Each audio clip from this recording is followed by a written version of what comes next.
Hi guys, and welcome back to I Speak English. My name's Hayley, and in this lesson I'm going to be teaching you 10 idioms that you can use in your Cambridge C1 essay. So, let's be honest, idioms, they're kind of one of the fastest ways to either improve your C1 writing or completely destroy it, depending on which idiom you're using. Most C1 candidates, they know a decent amount of idioms, but they don't know which ones are actually safe to use in an essay. Which ones are more formal, which ones are informal. And so they kind of end up avoiding using idioms altogether. Or they force lots of expressions in and then it sounds too informal or just kind of unnatural and it doesn't sound right. So in this video, I'm going to show you 10 idioms that you can genuinely use in your Cambridge C1 essay. They're natural, they're slightly formal, so they're appropriate for the essay, and they're examiner friendly. I'm also going to show you how to use them correctly and also how not to overuse them, because if you use them too much, then again it sounds a bit unnatural. But this will boost your score instead of risking it. So, if you're not sure about idioms, stick with me here. Before we take a look, please do make sure that you are subscribed to the channel. I put out videos every single week and shorts every day, so if you're preparing for your C1 exam, this is the channel for you that's going to help you to pass. And give this video a like as well if you learned something new today. Every like helps. It helps it to kind of reach more people so that they can prepare for their exam as well. So hit the subscribe button and the like button, and we're going to get started.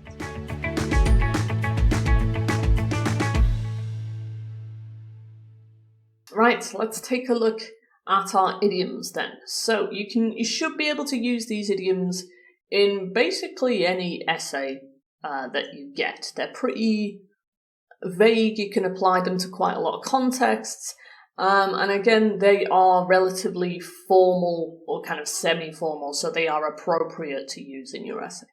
So our first one that we're going to look at is to play a key role in.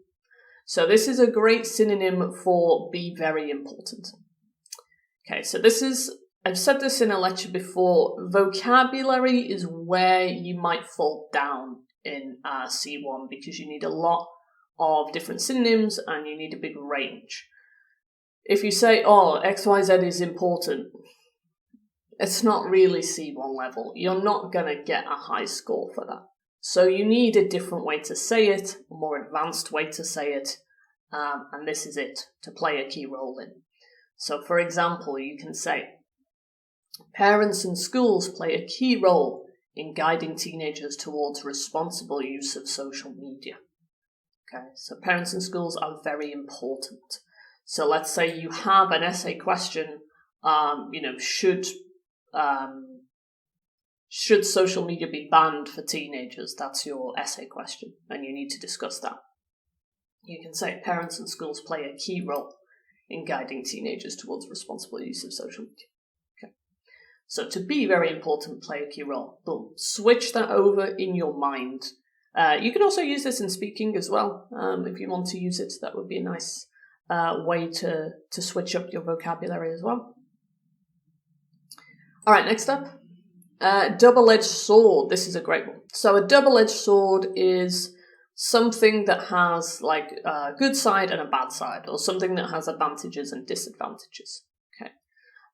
For example, I'll show it you in context how you can use it. So again, that question about social media and teenagers. Social media is often viewed as a double-edged sword, offering opportunities for connection while also exposing teenagers to potential harm.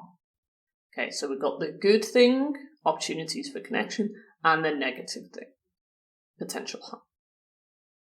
So you would say something is a double-edged sword. That's how you would use that idiom. Rather than saying something has good sides and bad sides. It's a double-edged sword. Okay, really nice. Again, it's semi-formal, very appropriate for your essay, and just an easy way to give you some different vocabulary. All right, next up.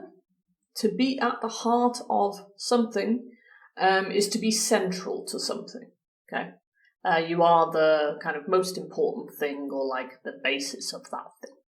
So to use it in an essay, again, same question, social media and teenagers. The question of online safety is at the heart of the debate surrounding social media use among teenagers. Okay, so online safety is central too. Online safety is like the main thing that is being discussed or debated. Okay. So if you want to say the main thing or the principal thing, or at the center of, maybe it could be another synonym, you can use be at the heart of instead. By the way, if you want to practice these idioms that you're learning now, write in the comments, write a sentence using these idioms in the comments and I'll correct you if you need it. Because it's kind of easy enough to learn idioms passively, but using them is the tricky part, right? So if you want some corrections, if you want to know that you're using them correctly, leave a comment and I'll correct you if you need it. Alright, before we take a look at our other ones, so just to let you know, I do have some video courses specifically for the C1 exam. I've got reading courses, writing courses, listening courses. I also have a speaking course as well. So if you're struggling with one part of the exam in particular and you need more help and more strategies, kind of grammar, vocabulary, you need some structures to follow, these courses are really going to help you. I'll put the links in the description to the courses. If you're interested, there'll be a discount code for you so you can get it a bit cheaper. But this is just to kind of help you with your self-study. You can go at your own pace. You don't have to rush.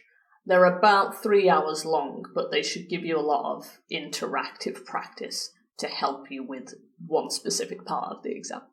So if you're interested, click the link in the description there, and you can get that. We're going to carry on, take a look at our next idiom, which is strike a balance, another really nice one. Alright, so strike a balance is pretty simple. It just means to find a balance, really, but we tend to use the word strike instead of find. You can use find, it's possible to use find, but strike is just a nice way, kind of more advanced way to say it. For example, policymakers must strike a balance between safeguarding teenagers and respecting their right to digital freedom. Okay, so to strike a balance, to find a balance, pretty simple. Make a note of these. Good tip, whenever you learn new vocabulary, write it down. It helps to kind of get it in your brain a bit more. Keep a vocabulary list on your phone, that will help as well. Okay, next up, to set a precedent. If you set a precedent for something, you kind of create an example for others to follow. So you do something in a particular way, and then other people follow you and do it your way. Okay, to set a precedent. If you're not sure what I mean, I'll show you in context here.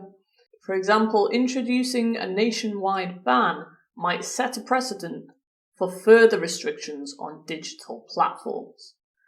So let's say, for example, Australia, they have banned social media for teenagers. They have set a precedent now.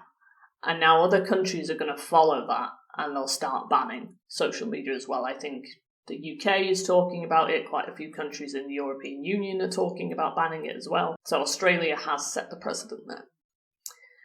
What do you think as well? Let me know in the comments. Do you think social media should be banned for teenagers? Are you pro or against? Let me know. We can have a little discussion in the comments. Meanwhile, we're going to head on, take a look at number 6, I believe. This is idiom number 6, to lay the foundations for something. If you're laying the foundations, it's kind of not literal, but you're preparing something that you're going to build on or develop further. So you're preparing like the basis of something, okay?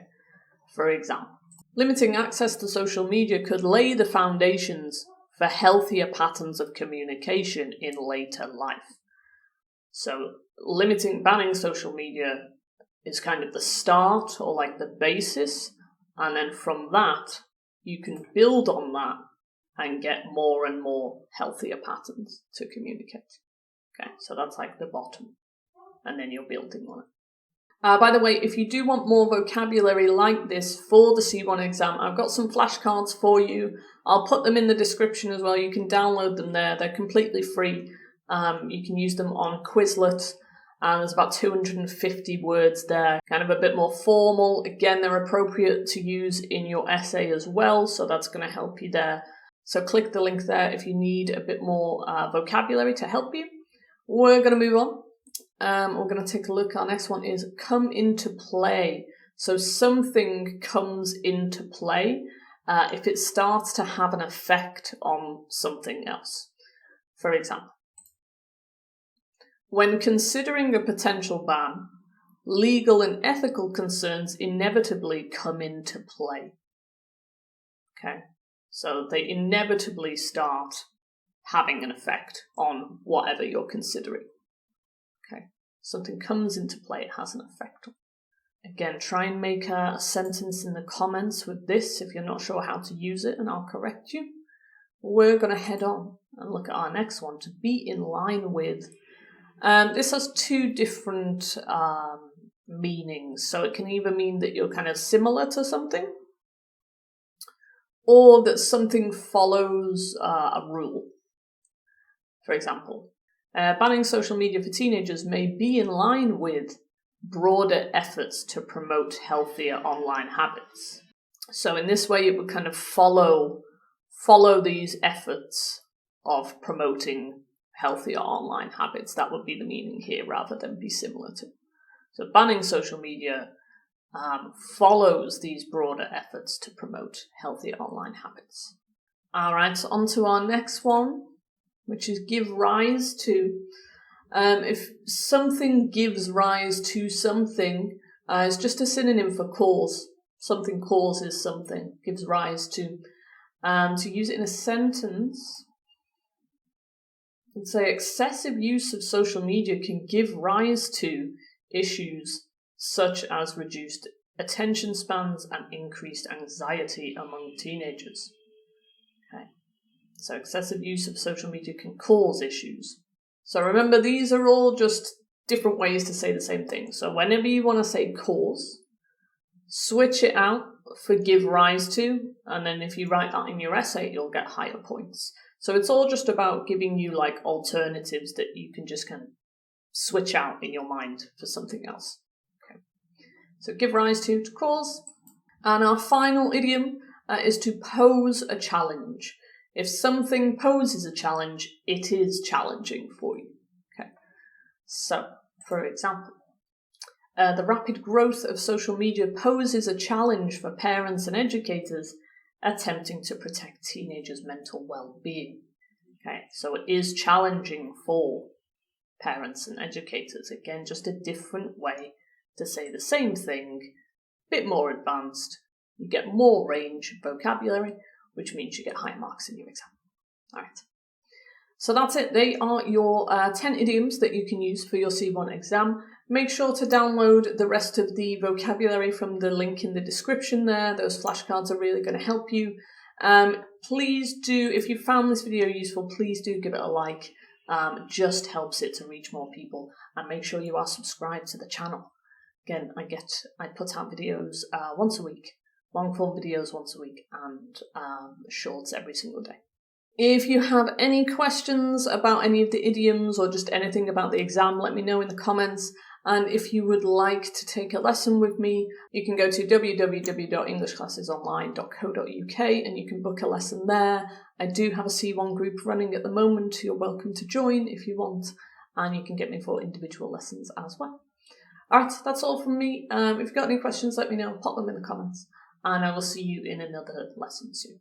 Okay, have a nice day. Bye.